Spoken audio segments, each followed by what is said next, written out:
Hi, my name is James Bias III. I'm coming to you from sunny Florida. I just got back from the American Fine Wine Competition in Miami Beach. I'm here with winemaker Clark Smith of WineSmith Wines.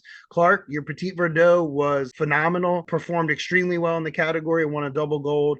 I poured it at a table for many, many patrons and judges, and they really, really loved your wine.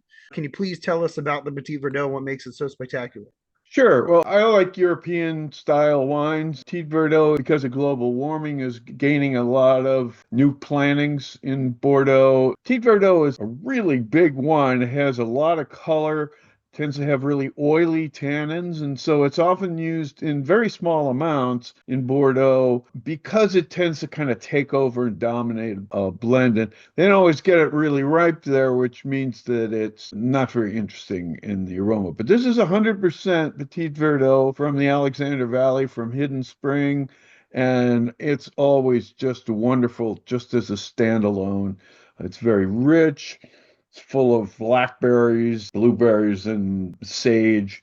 Really complex nose, and that's because we can get it ripe in California. It's really kind of a better place to grow Petit Verdot.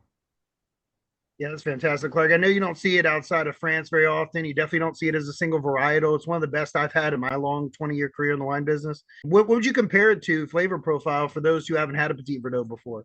The texture, Petit Verdot always has sort of oily tannins, so they're not as harsh and rugged as a Cabernet Sauvignon or a Tannat might be. This kind of gives you all of the aspects that you would want from a good blend of Bordeaux varieties. It has certain aspects of the fruitiness and drinkability of a Malbec with the complexity that you look for from a Cabernet Sauvignon or a Merlot blend.